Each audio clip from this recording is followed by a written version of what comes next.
Welcome to the stage, the Reverend Raymond Nader. That's right!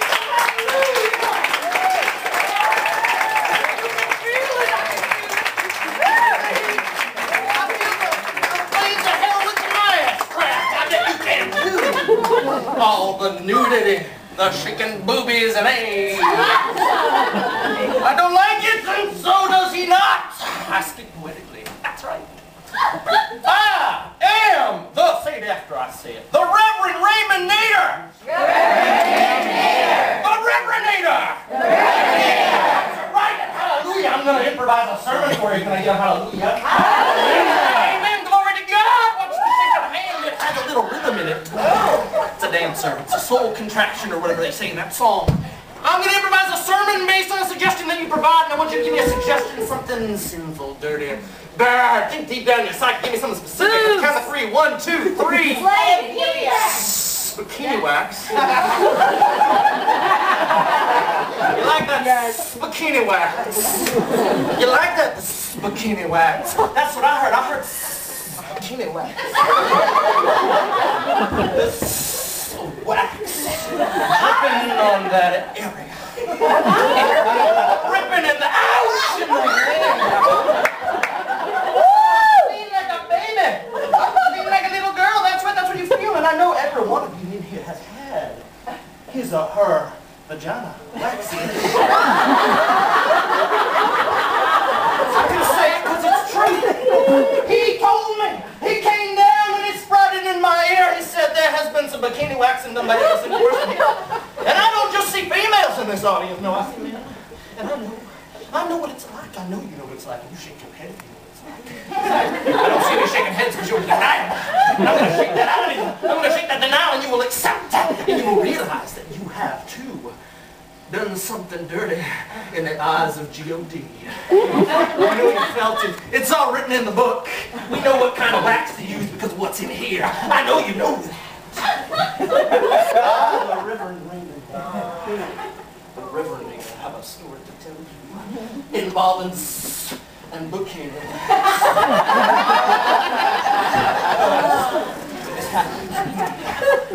That's right. There was a time long ago when I felt a big puff of hair sprouting down there. And I speak not poetry, I speak the truth. I felt the puffiness down there. I was clean in the original. I was clean born. But suddenly one day, I saw a little sprout go here and a little sprout go there. And I'm like, I don't want to change. I don't want to change. I want the cleanliness. And I didn't know what to do. I felt ashamed. I felt horrible. I felt bad. I went into the locker room at school, and I could see that I was pubescent before all the others.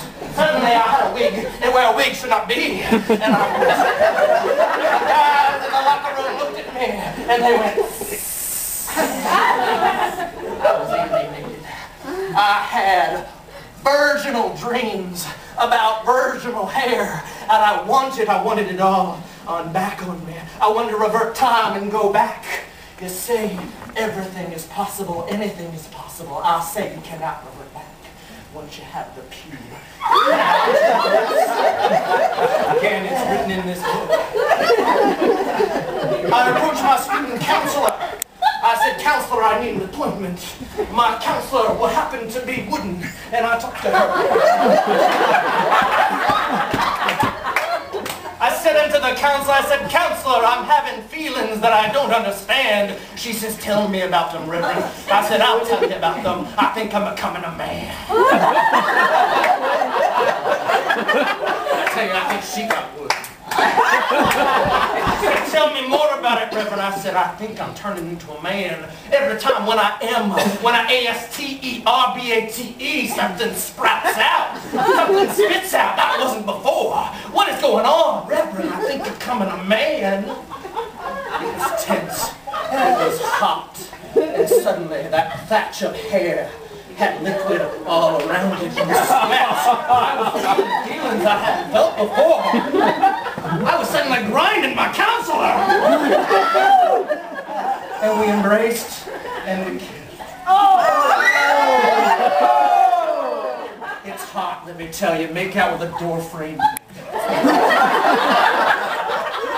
We took each other in that counselor room. We closed the door. The principal took away to a board meeting, and the counselor went into the principal's office and grabbed the paddle and turned me around and thwacking and thwacking and thwacking. I went, ow. And then I turned around and I said, thwack me. And thwack and thwack and thwack. But the counselor told me she likes to see whatever hurt me. She likes to see the red, the blood, the pain, the bruising. So I said, I must know what I should do. The counselor made an appointment, called the bikini waxing place. He said, Reverend, I want you to go there. Yes, you little student, Reverend, I want you to go to the bikini waxing place. I did. I scurried onto the bikini waxing place. I said, please, tell me what I should need to do. I have this. They said, oh my gosh, we must get rid of that. They threw me down to the thing. Suddenly, I was shut down. My vagina was spread wide. I didn't know what it was. And the drip, drip, drip of the hot, hot wax sizzled on my groin. It wasn't long before I was converted. I liked the smooth, sensual feeling of the bikini wax, the clean skin, so did my counselor. My counselor said, oh, Reverend, I know you're itching, you're thinking disgusting. Reverend, I love to see the red. I love to see the bruising and the pain. It means you're alive. I'm alive if I feel pain. I feel alive if I feel pain. I feel alive if I feel this sexuality. She says, and I said, bing. Something's wrong. I wasn't sure. I went to the cafeteria. I sat alone in the cafeteria. I had my pizza and my chocolate milk. And I sat there in silence. All the students were looking at me and I knew something was socially not right. I had cancer in my system. That's right. I cried. I couldn't take it anymore. I was outcast. I went home to my parents. I didn't know what to do. They said, put your hands together. You put your hands together. Put your hands together. Put your hands together and push them together hard. She said, do it. And then ask for help. You push them together hard and you feel it. I did. I sat by my bedside. I felt the push of my hands together. And suddenly something sprouted out of my hands. It came from my pants and pushed out. I pushed together hard. And then suddenly like a genie between my hands. I was looking at something I had not seen before. You've seen it before. I see you. I see it. Sometimes it's represented as a white man with a beard, who's very peaceful and wearing a robe. Sometimes it's represented as something else. Sometimes it's not represented as a man. Sometimes it's represented as a minotaur. I don't know.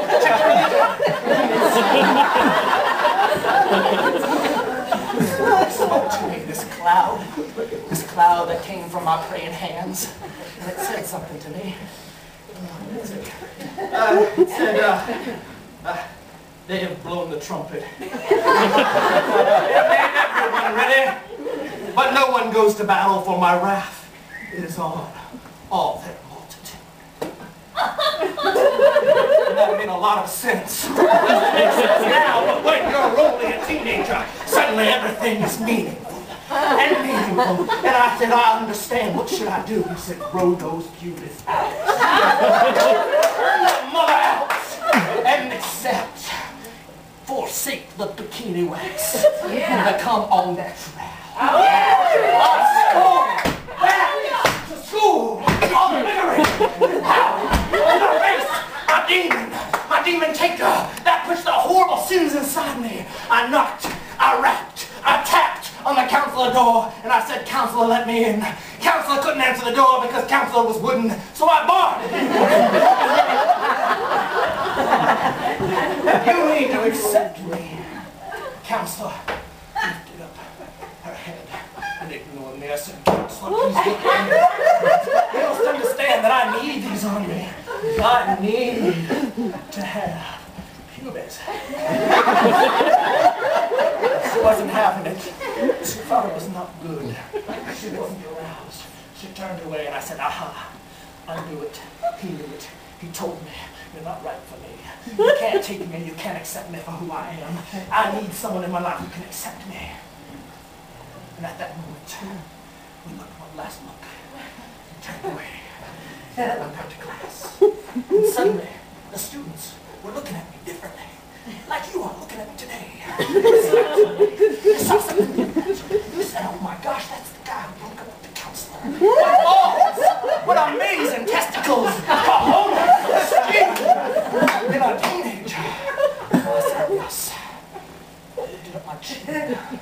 My balls dropped down. I lifted it up with my Bible.